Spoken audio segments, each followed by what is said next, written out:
ನಿಧಿಯ ಆಸೆಗೆ ದೇವಸ್ಥಾನದ ಕಟ್ಟೆ ಧ್ವಂಸಕ್ಕೆ ಪ್ರಯತ್ನ ಪಟ್ಟಿದ್ದಾರೆ ಅನ್ನುವಂಥ ಆರೋಪ ಈಗ ಕೇಳಿ ಬರ್ತಾ ಇದೆ. ಈ ಆರೋಪ ಯಾರೋ ಗ್ರಾಮಸ್ಥರ ಮೇಲೋ ಬೇರೆಯವ್ರ ಮೇಲೋ ಕೇಳಿ ಬರ್ತಾ ಇರೋದಲ್ಲ, ಸ್ವತಃ ದೇವಸ್ಥಾನದ ಅರ್ಚಕರ ಮೇಲೆ ಈ ಆರೋಪ ಕೇಳಿ ಬರ್ತಾ ಇದೆ. ರಾತ್ರೋರಾತ್ರಿ ಅರ್ಚಕರಿಂದ ದೇವಾಲಯದ ಕಟ್ಟೆ ಧ್ವಂಸ ಮಾಡಲಾಗಿದೆ ಅನ್ನುವಂಥ ಆರೋಪ ಈಗ ಕೇಳಿ ಬರ್ತಾ ಇದೆ. ಪುರಾತನ ಕೋದಂಡರಾಮ ದೇವಸ್ಥಾನದಲ್ಲಿ ನಡೆದಿರುವಂತಹ ಘಟನೆ ಇದು. ರಾಯಚೂರು ಜಿಲ್ಲೆ ಬೆಟ್ಟದಗೇರಿಯಲ್ಲಿರುವಂತಹ ದೇವಸ್ಥಾನ ಮಧ್ಯರಾತ್ರಿ ನಿಧಿ ಸಿಗುತ್ತೆ ಅನ್ನುವಂತಹ ಆಸೆಗೆ ಕಟ್ಟೆಯನ್ನ ಸಂಪೂರ್ಣವಾಗಿ ನಾಶ ಮಾಡಿದ್ದಾರೆ. ಈ ಹಿಂದೆ ಕೂಡ ದೇವಸ್ಥಾನದ ಮೂರ್ತಿಯನ್ನ ಭಗ್ನಗೊಳಿಸಿದ್ರು. ಸದರ್ ಬಜಾರ್ ಪೊಲೀಸ್ ಠಾಣಾ ವ್ಯಾಪ್ತಿಯಲ್ಲಿ ನಡೆದಿರುವಂತಹ ಘಟನೆ ಇದು.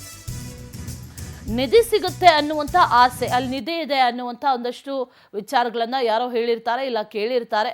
ಹಾಗಾಗಿ ನಿಧಿ ಸಿಗುತ್ತೆ ಅನ್ನುವಂಥ ಆಸೆಗೆ ದೇವಸ್ಥಾನದ ಕಟ್ಟೆಯನ್ನೇ ಒಡೆದು ಧ್ವಂಸ ಮಾಡಿದ್ದಾರೆ. ವಿಜುವಲ್ಸ್ ಅಲ್ಲಿ ಗಮನಿಸ್ತಾ ಇದೀವಲ್ಲ, ಎಷ್ಟು ಮಟ್ಟಿಗೆ ಒಡೆದು ಹಾಕಿದ್ದಾರೆ ಅನ್ನುವಂಥ ವಿಚಾರ. ಪುರಾತನ ಒಂದು ದೇವಸ್ಥಾನ, ಕೋದಂಡರಾಮ ದೇವಸ್ಥಾನ, ರಾತ್ರೋರಾತ್ರಿ ಕೆಲಸ ಆಗಿರೋದು.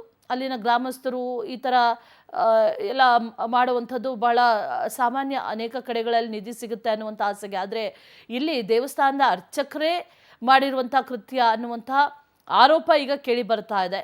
ರಾಯಚೂರು ಜಿಲ್ಲೆ ಬೆಟ್ಟದಗೇರಿಯಲ್ಲಿರುವಂತಹ ದೇವಸ್ಥಾನ ಬಹಳ ಹಳೆಯ ದೇವಸ್ಥಾನ, ಕೋದಂಡರಾಮ ದೇವಸ್ಥಾನ. ಅಲ್ಲಿ ನಿಧಿ ಇದೆ ಅನ್ನುವಂಥ ವಿಚಾರವನ್ನು ಯಾರೋ ಅರ್ಚಕರಿಗೆ ಹೇಳಿಬಿಟ್ಟಿದ್ದಾರೆ. ಅರ್ಚಕರು ಈ ರೀತಿಯಾಗಿ ದೇವಸ್ಥಾನದ ಕಟ್ಟೆಯನ್ನು ಒಡೆದಿದ್ದಾರೆ ಅನ್ನುವಂಥ ವಿಚಾರ. ಆದರೆ ಅರ್ಚಕರೇ ಮಾಡಿದ್ದಾರೆ ಅನ್ನುವಂಥದ್ದನ್ನು ಅಲ್ಲಿನ ಗ್ರಾಮಸ್ಥರು ಈಗ ಆರೋಪ ಮಾಡ್ತಾ ಇರೋದು. ಏನಾಗಿದೆ ಅನ್ನುವಂಥದ್ದು ಇನ್ನೂ ಕೂಡ ತನಿಖೆಯಿಂದ ಗೊತ್ತಾಗಬೇಕಾಗಿದೆ.